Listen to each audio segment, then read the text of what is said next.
Welcome back to the Fuel Your Legacy podcast. Each week, we expose the faulty foundational mindsets of the past and rebuild a newer, stronger foundation essential in creating your meaningful legacy. We've got a lot of work to do, so let's get started. As much as you like this podcast, I'm certain that you're going to love the book that I just released on Amazon, Fuel Your Legacy, The 9 Pillars to Build a Meaningful Legacy. I wrote this to share with you the experiences that I had while I was identifying my identity, how I began to create my meaningful legacy, and how you can create yours. You're going to find this book on Kindle, Amazon, and as always on my website, samknickerbocker.com. Welcome back to the Fuel Your Legacy show. Today we have another incredible guest. Actually met him through, I've spoken at a few events that he was at, and I met him through those. And him and his wife, they are incredible, get to do whatever they want to do. This is when you ask him what he does, he says he's a professional man of leisure, meaning he does whatever he wants to do. And that's turned into some really cool things for his family, as well as for him and his spouse. So his name is Matt Willits. So if you forget how to say his last name, just look at it, Willits. And it will. This is the truth about them. It will. He is just incredible in what they've been able to accomplish. I'm super excited to have you on the show and to share with us kind of your journey, where you came from, why you're doing what you're doing for income right now, and then how you made that work so you get to do whatever you want to do for a lifestyle. So go ahead and introduce yourself and share with us kind of where you started and how you got to where you are today and where you're headed. Okay. So you said I'm Matt Willits. I am a professional man of leisure. That's always the funnest way to introduce yourself because it catches people off guard. They're just like, what? No, true. For money, we actually own 5 Menchie's frozen yogurt shops that keep us actually hopping. My wife actually has a tax service on top of that. So between the two of us, we're into a lot of different things. Started out, average, lost kid, not knowing what's going on. Got done with high school, did the mission thing, got back, went into university, and started working at factory jobs and kept getting fired because I really don't like authority.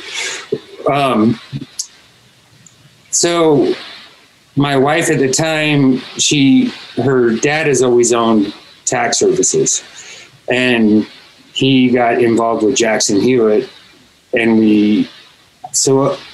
I ended up being their technical support pretty much. Just setting up all the offices, doing the networking, all that fun stuff there. And that went on for quite a while, probably about 8 years, until he sold it off to another guy from Arizona.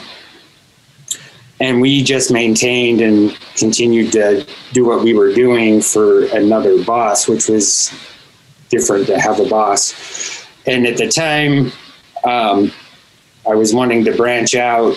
And so I actually did a stint where I set up all the ticketing software for Sundance Film Festival.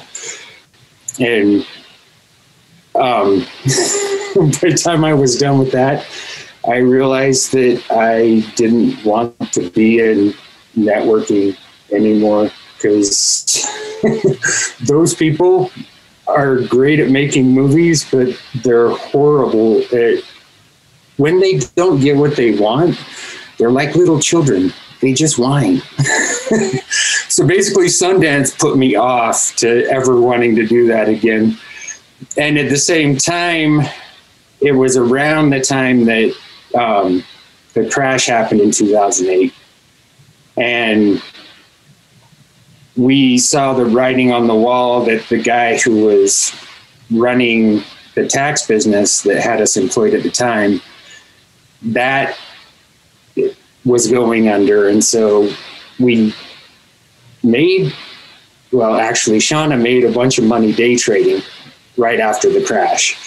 And so we took all of that and just opened up our first frozen yogurt shop, mainly because we were down there and went to it and thought it would be cool. So basically took a huge risk and put all of our eggs in that basket. And since then, through a lot of hard work, we've just continually added new stores as we've gone along and gotten involved with the communities, just taken something that was started out as a business and now is this really fun way to make money. And of course, as it got bigger and we got more employees, then we started changing our entire system. Because at first when we did it, it was just us. It was pretty much a mom and pop, even though it's a franchise. It was a lot of hours. Like I was putting in sometimes 80 to 90 hours a week in the shop, never at home. So I just started studying and saying there's got to be a different format to run business in which I'm not having to do. It's like Henry Ford said, he's like, oh, it's 5% inspiration and 95% perspiration. And I was like, I can't do that. I really don't believe it's 95% perspiration. So the book that really sent me on a different way is I started reading Tim Ferriss's book, The 4-Hour Workweek. And then that led to others like Good to Great. I mean, there's just a whole bunch, and all of them just said, well, the right people and the right systems in place. And so we ended up implementing all of those and pulling ourselves out where we weren't actually the sweat and blood of the shops. And the interesting thing is as soon as we did that, that's when everything started to break free and the shop started taking off. So as soon as we removed that barrier of us having to control everything, that's when everything started to click. And now from there, it's allowed me to be pretty much a stay-at-home dad. So I get to hang out with my girls all the time and do everything from home. And it's allowed me to actually dive into what actually lights me up in just the study of philosophy and being able to get it around to where now I'm going to start putting out content on just philosophy of life in general, and all while maintaining the business without having to spend all the time on the business. It's basically turning it from where the business was working me to where we're working the business. And it's actually really cool. Yeah, I bet. I mean, that's one of the cool things about business ownership is when you can get to that point. I'm still learning that skill trait of learning not to be in control. It's like the weirdest thing as an owner or as a business owner. You think, oh, well, you should be in control of the system. And really, one of the things that I've had to learn. So let's go back to. I think it goes back to this first principle of how do you know when you should be an entrepreneur, right? And there's 1,000 answers to that question. How would you answer that question? For me, I knew I had to be an entrepreneur because I just can't stand working for anybody else. When you get fired, when you keep getting fired? Yeah. And it really, for the longest time, Shauna and I would joke because there's that Authority song by John Mellencamp. I fight authority, authority always wins. That was like my theme song for the longest time. It was just like, and so fortunately, Shauna came from a family of entrepreneurs. And so through that relationship, I was able to actually become more of myself than I had been before. Because I grew up in the environment where it was pretty much go find a job that you can support your family, live paycheck to paycheck. That's the mentality I grew up with. And it was the only way to break out of that was to go to university. And I just never really excelled in university either.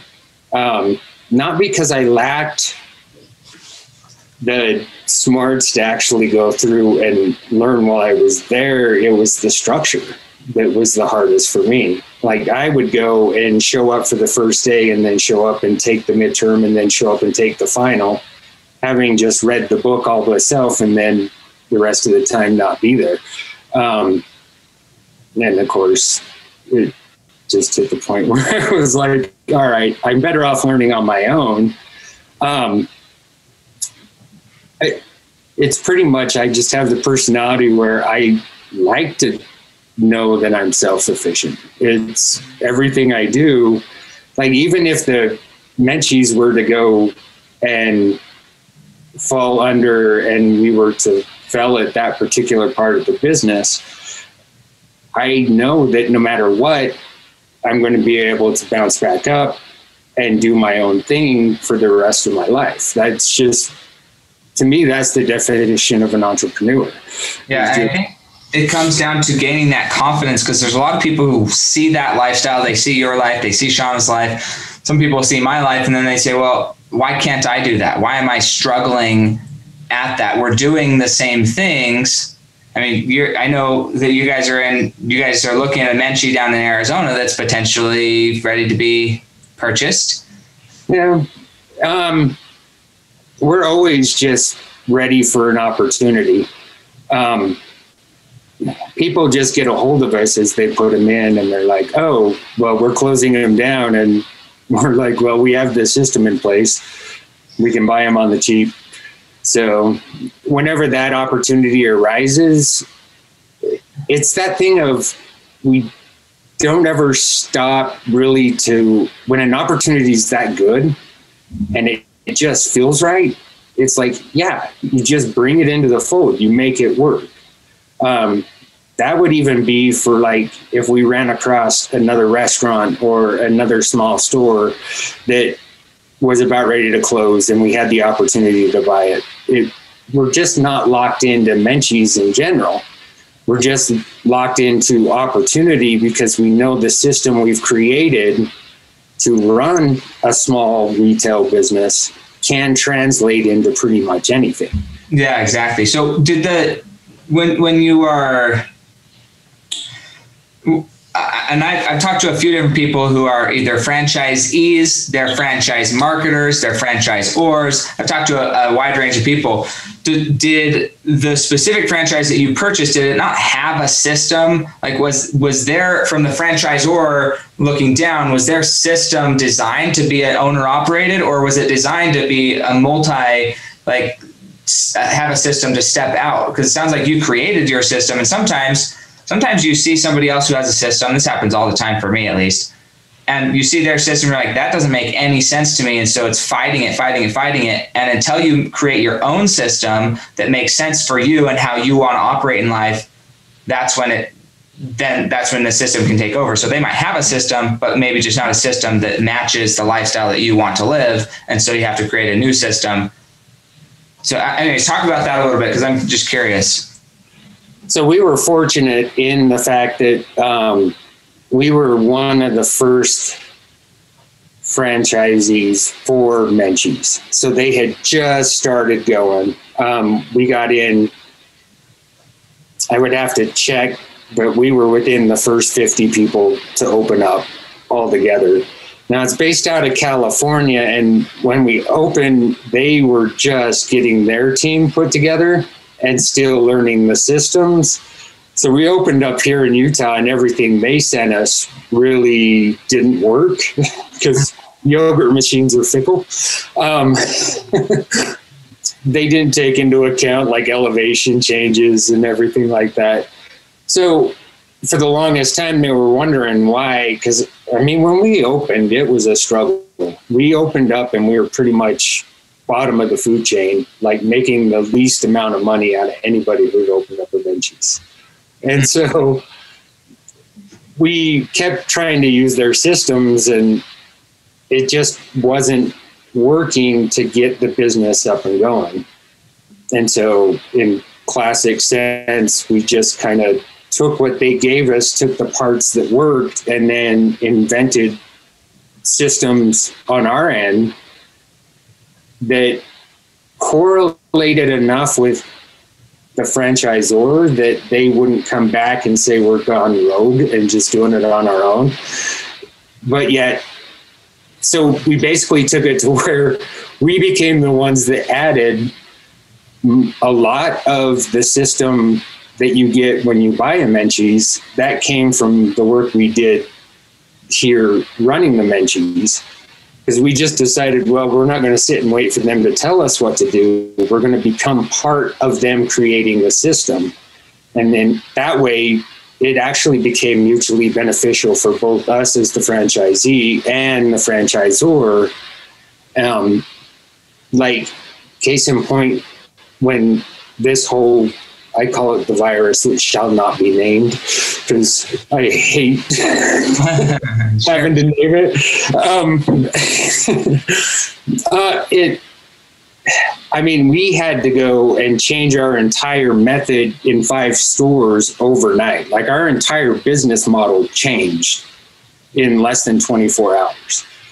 That's not something that anybody ever wants to go through. Sure. But because we've always maintained this adaptability and flexibility, and the goal has always been to just take whatever there is, I like to look at it as like, well, whatever in your hand, multiply it. So we took our delivery format, turned it around, put it into a full service system, and started doing delivery and takeout, which we've never done before because we've always been self-serve. The cool thing about that is we were the ones that figured it out in such a time frame and in such a great way that we were able to turn around and let all the other Menchie's across the country know that this is what we did. They were able to adopt that, and so most of them were able to swap over really quickly.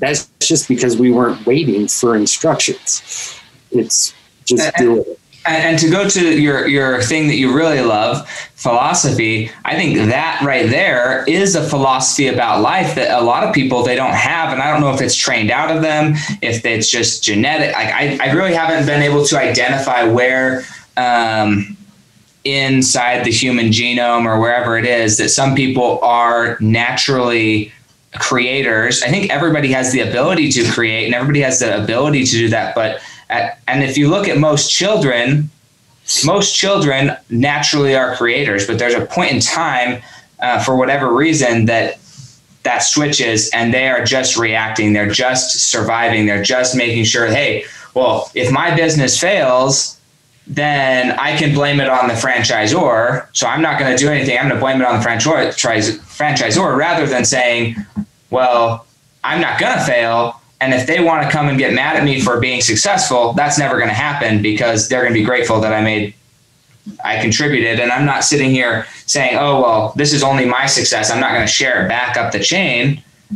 The understanding of abundance and being willing to share that back up the chain is what creates a really healthy relationship. And your franchisors probably love you more than anybody else because of how much you've contributed to them developing. And that's a philosophy about life that a lot of people struggle to grasp because they're so stuck in scarcity rather than abundance. So talk about that. Where does that philosophy get fostered and developed from? A lot of it is a lot of it is social. And I really do believe that. Like, I read a lot about the 6 human needs, or, you know, that you have this archetype that you have to go through and be and do, and you can change that. And really, I've taken the study to where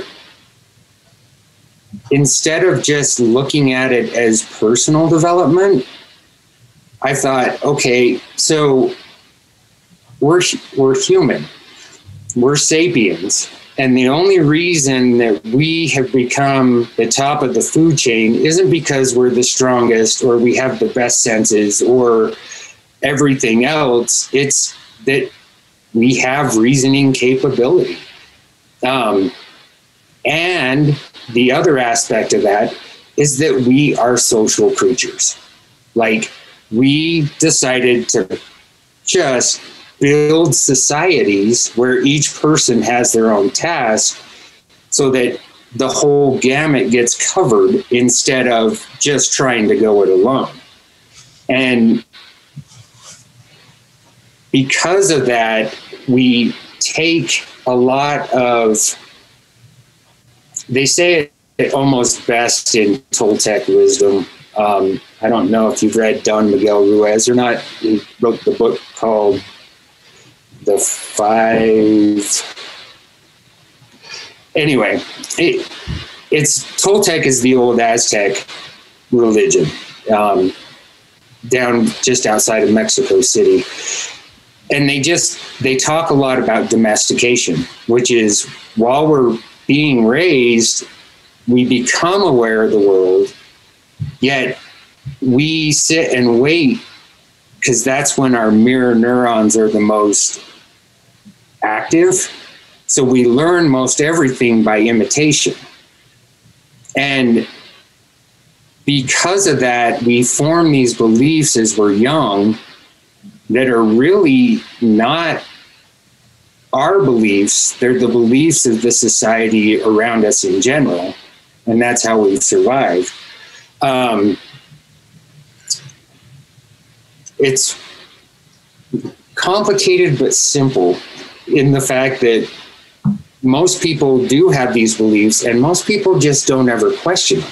It's always just been the way it is, and they get stuck in this mindset of things aren't going to change, when in reality, there is nothing but change. And it's just really, how are you going to view it?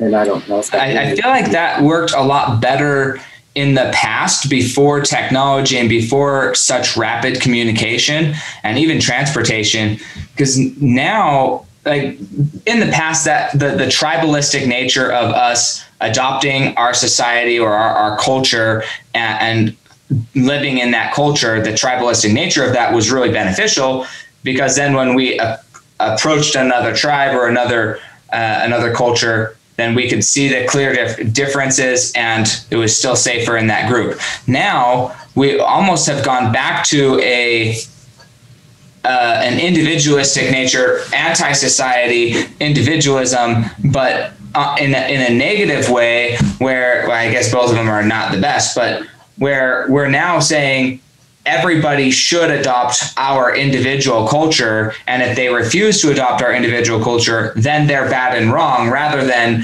understanding, well, that's just a different society. If you want to be part of that tribe, you need to go be part of that tribe, but we're not playing, you're not going to be part of two tribes, right? That doesn't happen as much anymore because we have this weird exposure to tribes, for lack of a better word, all over the world. And even though we might identify or want to be part of that tribe and join it through social media, our actual society that we're living in isn't part of that tribe. So then we start acting in ways that are part of that tribal culture, but they're completely out of place in our physical culture and surrounding that we're in. And it just creates this weird mess of a lot of unsettling and unsafety, because you never know how or who somebody's going to choose to be. Yeah.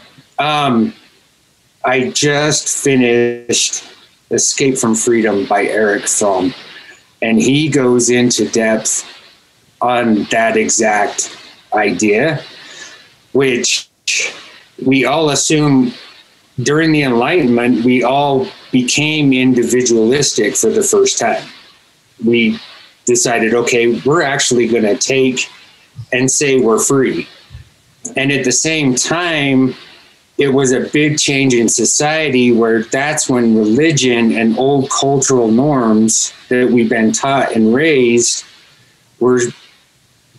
that was the beginning of science coming through and bringing the awareness of, hey, wait, there's a lot of this old lore that we were raised in that actually doesn't fit anymore with the new science that's coming out, the laws of physics, evolution. There's all sorts of different little points where that was changing. And so that fundamental need of society that we all have ingrained in us as we're going. Because, I mean, when you think about it, we bring our young into the world, and we have the longest period of nurturing out of any mammal. Like, we rear our young for the longest time. And a lot of that actually is a group effort. It's not just the father and the mother, it's extended family. It's, the old adage of it takes a village to raise a child. So we've always had this freedom that came with its complete opposite of submission. Then all of a sudden we became individualistic, and people started latching on to different ideas, different groups. To me, that's when it really turned from a society into the us versus them category. That part of our personal identity became we were identifying with a group. And because that line was blurred, people don't realize that we sit and say we have freedom to do whatever we want. And yet one of the main things we're searching for as a human need is submission. It's kind of a backwards way of looking at it, yet it makes a lot of sense when you go into like anybody that discusses politics and they say, well, I'm Democrat, I'm Republican, and you guys are wrong. It's part of their identity. Like if you tell somebody they're wrong when they have that strong of an identification with a group, they're going to hate you. Like, even if they agree with the principle you're saying, so I have this not problem, but it's a funny conversation to say the least with my own family. Because I have family members who have chosen, for whatever reason, doesn't matter, not to believe in God as I believe in God, or more importantly, and I would say more specifically, they choose not to use the identifier or the label God to define a certain belief system and about the universe. And so what's funny is I could have a conversation with them and talk about what I believe and use completely different language to describe it, and we're in agreement. As far as like what we actually believe, we're like 95% believe the same things. But then when I say, okay, well, this is how we've labeled this in this conversation thus far, but for me, I choose to label this as God, this concept as Christ, this concept as prophets, this concept as the Holy Ghost or inspiration, right? And so I start labeling these concepts that we've just agreed upon. We've just agreed upon the concepts. And then when I start labeling them with a religious language and they are anti-religion, then they're like, nope, I don't agree with you anymore. It's like, I thought we just concluded that we agree.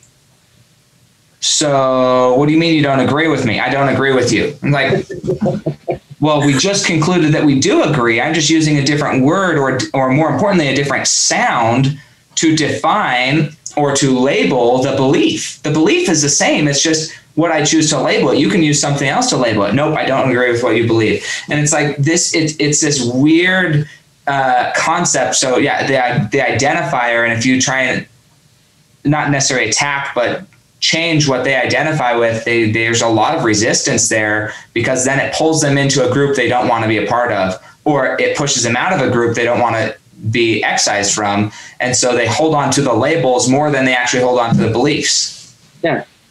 And it's really funny because we're in such a transactional society that really the keeping up with the Joneses thing is really more prevalent now because of social media than it ever has been before.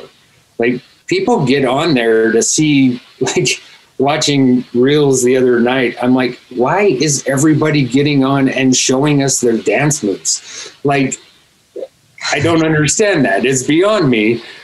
Yet I can also look at it and be like, okay, I guess you have some good moves, or really you shouldn't be dancing on YouTube. But, you know, beliefs are just funny because they're really not based on knowledge. Beliefs are a belief. It's a feeling. It's this ingrained idea. And what most people don't realize is that if you look at most of your beliefs, you can track down where they come from. And you can also see why I call them all a bad explanation. A bad explanation. I never called it that. I call it a narrative, but not a bad explanation. I like that. Because if you look into how an explanation actually goes, it's based off of knowledge. And the other category that I look for is this explanation far-reaching? Like, can it stretch out to infinity? Like, Einstein's theory of relativity works because he was here in an environment that didn't have any physical, like, his senses weren't bringing in that this stuff was working. Like, you know, there's no way to test whether or not supernova and gravity and space and time really work on a terrestrial environment. It just, yeah. Yet he found an explanation that explained stuff that was far-reaching, that explained what was going on millions and billions of light years away without having to actually travel there and be there in the environment to observe whether or not it was happening. Now, beliefs are along the same idea that if you take any belief you hold and you try to put it up against, is this a bad explanation or a good explanation, you start to see where these beliefs that you have, a lot of them don't lead to a far-reaching implication. They turn around and they actually hamper you because they're all about instant gratification in the moment. Yeah, I completely agree. I have so what I would call that is what serves me and what doesn't, but I've always defined beliefs. I don't know if beliefs, see, this is a fun thing about philosophy, guys, is that everybody has their own definitions for stuff, but I would call those principles, right? So if it's a principle that I can apply unanimously throughout my entire life and in other areas, then I'll live by it. If I can't universally apply a principle, then I just reject it and I don't live by it. And that's to the dismay of some people around me, because they think, well, why aren't you just accepting what everybody else is accepting? It's because it doesn't make sense to me, right? My belief is I can't apply that principle everywhere. Being two-faced for Sam is really difficult because I suck at lying.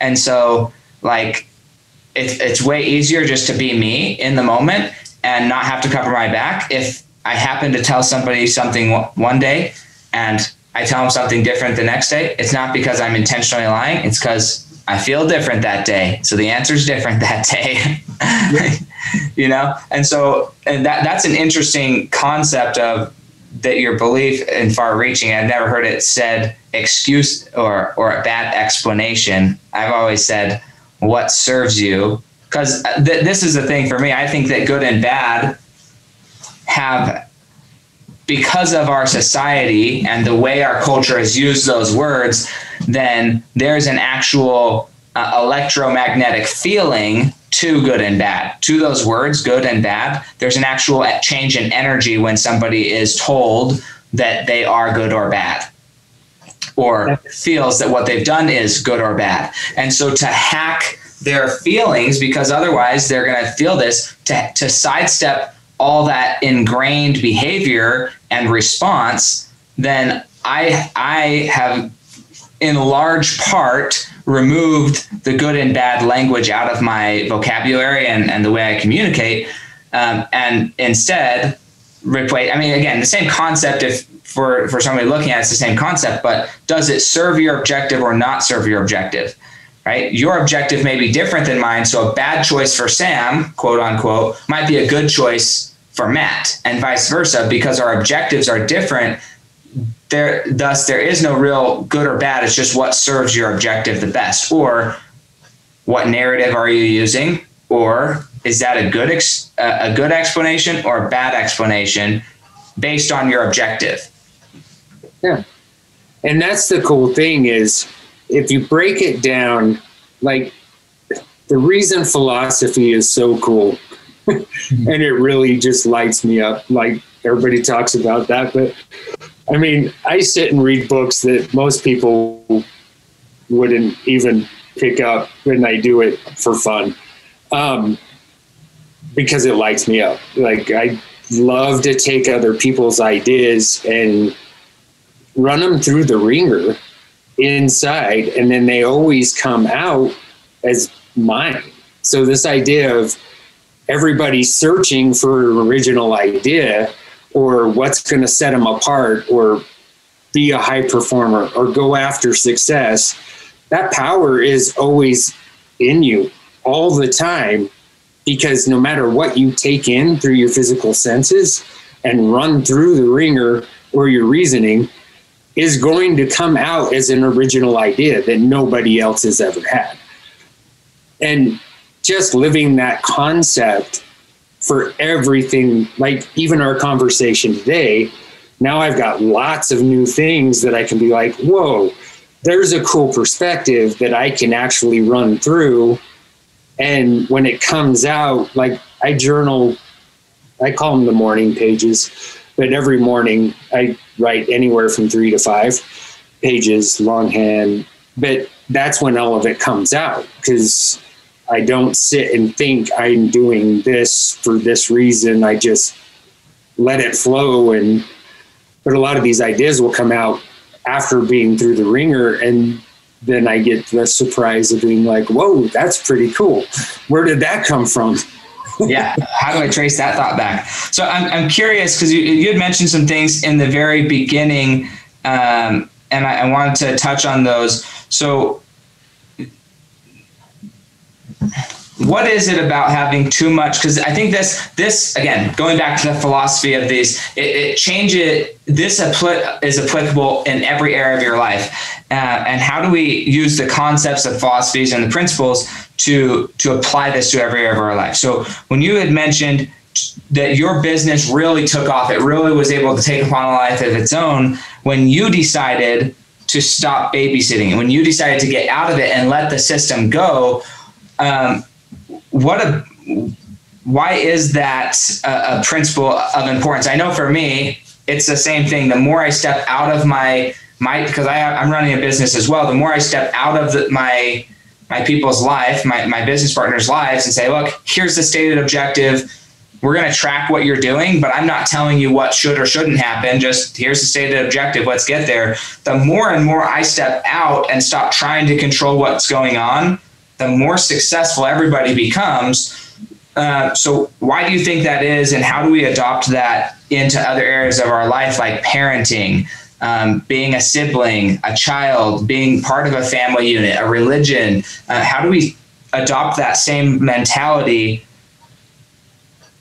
and still give enough instruction that people aren't completely lost in the process? By never telling people how.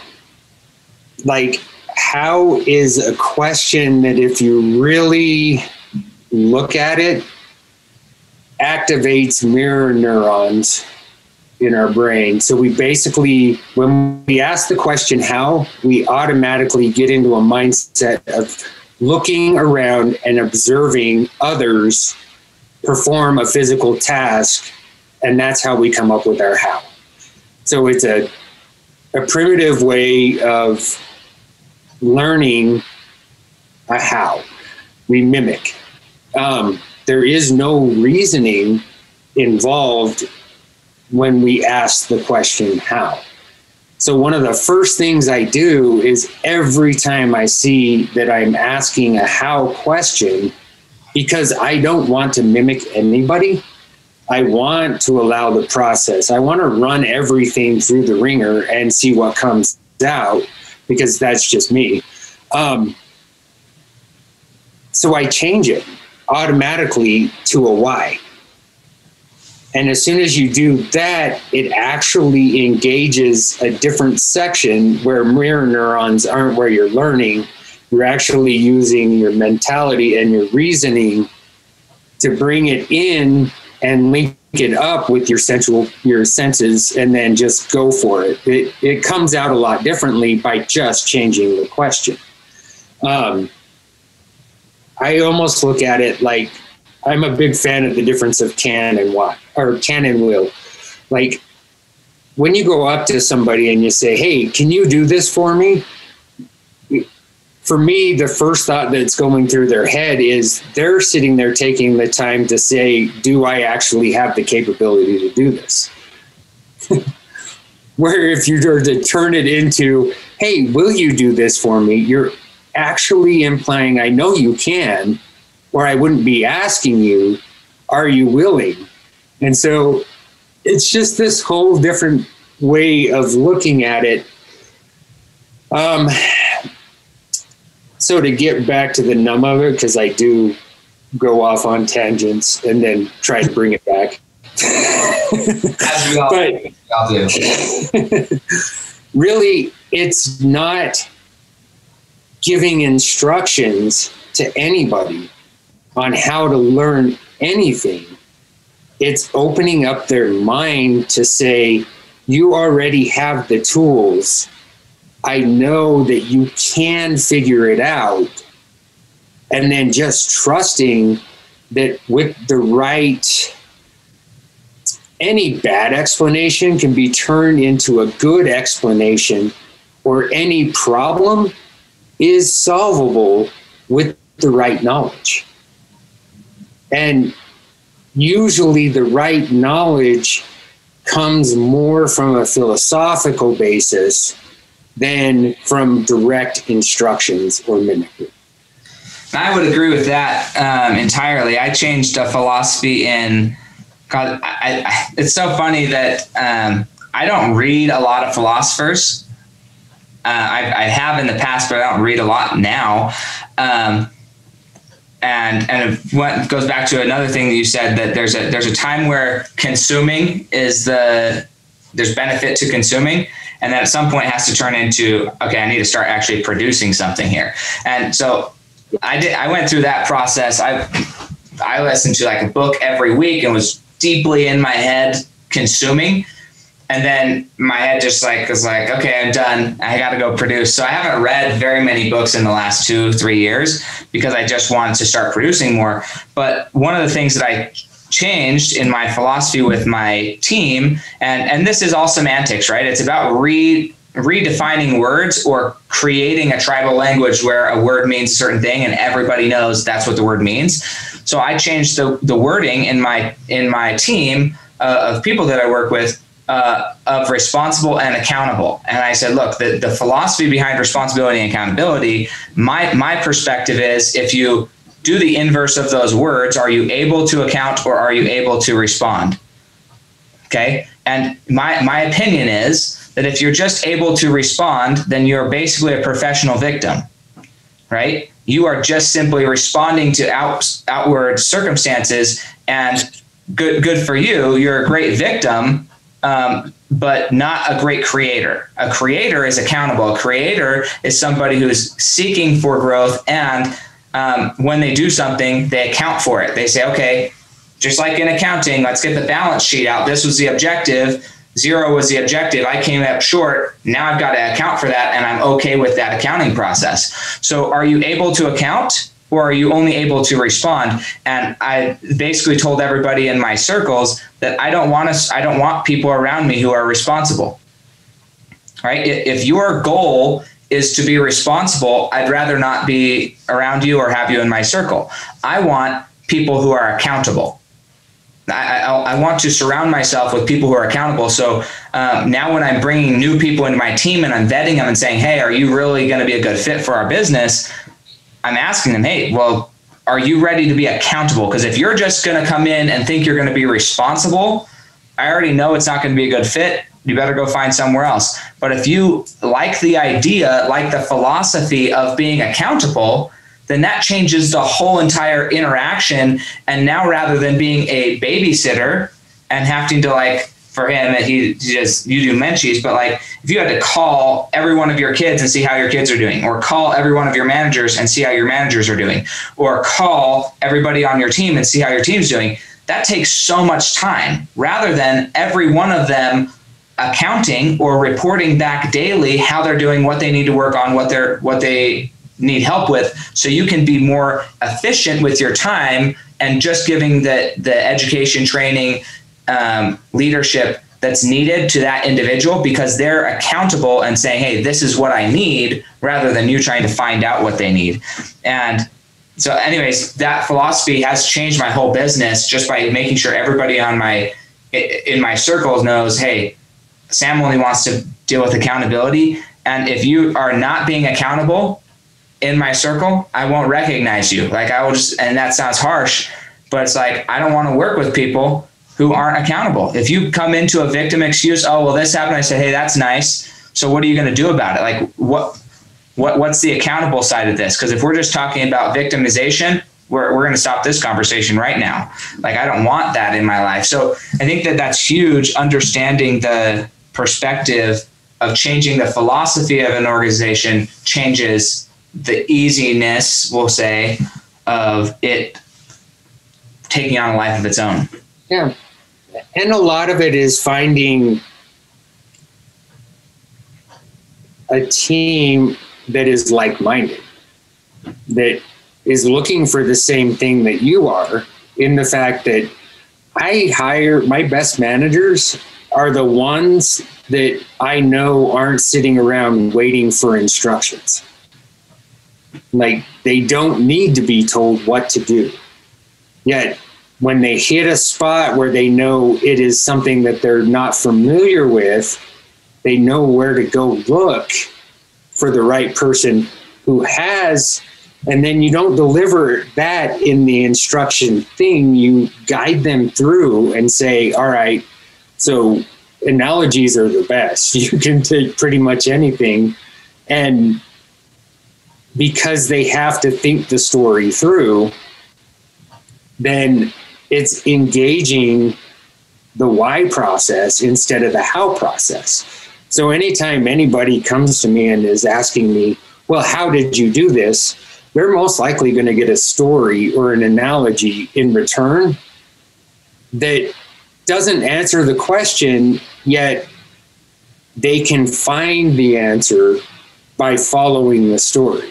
It's such a cool way of looking at it. Yep. And I think the greatest teacher of all, Christ, he was really good at that aspect of teaching, was phenomenal at teaching through analogies or parables. We use the word analogies now, they use parables then, but it's all the same thing.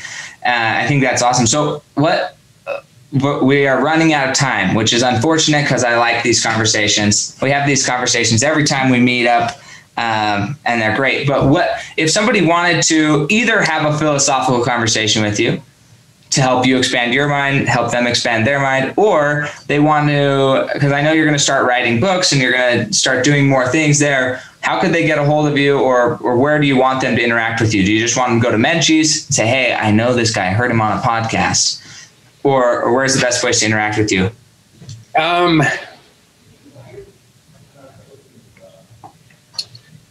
Probably either Facebook or Instagram, or they could just email me directly at wingjai@gmail.com, WINGJAI@gmail, and I'll be all happy to respond. I'm always up for a conversation because it's just so much fun. Yeah. To see what other people's beliefs are and just what their philosophy is. Like, everybody approaches it differently.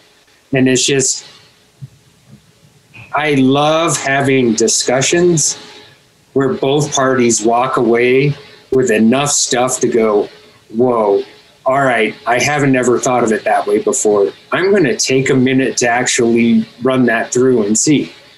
And to me, that's the ultimate form of connection. It fulfills that basic need that we have of being a part of a society without having to go out and join a group and have it be part of our identity. Yeah. So that right now is the best way to get a hold of me. As the year progresses, of course, I'll get a website up and going, and I'm going to start posting articles on Medium, and just because I'm just a newbie in this whole thing of writing. That's where I've been preoccupied with this. Yeah. No, I right. love that. That's why I was so honored that you wanted me on the podcast. I'm like, I've never done anything like this before. I might as well go give it a shot.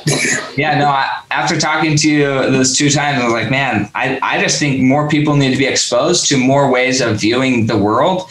And I think the more exposure we can get to other views other than our own helps us strengthen our views, or helps us have more understanding and at least compassion for that somebody else has a different view. And so that's why I want to share that. And if you are in really Utah, I don't know where all of your locations are, but you got to go try their frozen yogurt. It's the best frozen yogurt, in my opinion, out of all the different frozen yogurts that I've been to. I like Menchie's the best. So that happens there. If you're in Orem, there's one in Orem on State Street. I know there's one in South Jordan by, where's that at? It's not quite the district. Where's No, it's just off of Redwood Road, right in front of City Hall. Right. And then where are your other ones at that you have? We've got one on 123rd and Draper. There's one up in East Mill Creek, right up by the REI on 33rd South. Okay. And then we have the Layton location that's right there by the Target off of Antelope. Okay, cool. Yeah. So if you guys are in the area, go get some frozen yogurt, stop in, say, hey, I heard it about you guys on a podcast. That'd be cool. So here's my favorite. Well, my last 2 are my favorite sections of this podcast. So this is called Legacy on Rapid Fire, 1 word, 1 sentence answers. Are you ready? All right. We'll see if I can do it in 1 word. I know it's tough, right? So Legacy on Rapid Fire starts now. What do you believe is holding you back from reaching the next level of your legacy today? Good explanations. Love it. And what's the hardest thing you've ever accomplished? Getting out of bed this morning. And what's the greatest success at this point in your life? Getting out of bed this morning. I love it. And what do you think is one secret that you believe contributes most to your success? One secret. Criticism. Criticism. That's an interesting one. What books would you recommend to your Fuel Your Legacy audience?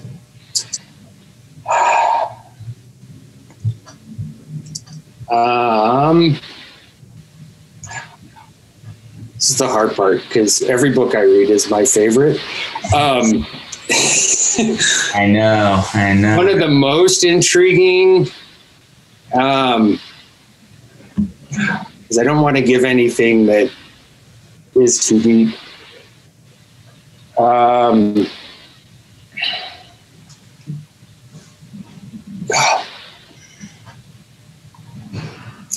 Oh, The Places You'll Go by Dr. Seuss. Such a good one. That's a good one. And it's simple, yet super mega profound. Yeah. So, I mean, if you really want a good start to philosophy, that book has all of the elements and really cool pictures. Yep, I agree. So here's the last question. This is my favorite question. As we're talking about legacy building, so we got to pretend that you've died 6 generations from now. This is your great, great, great, great, great grandchildren. They're sitting around a table discussing what your life meant, the impact you had on society and on them specifically. What do you want them to be saying about your legacy 6 generations from now?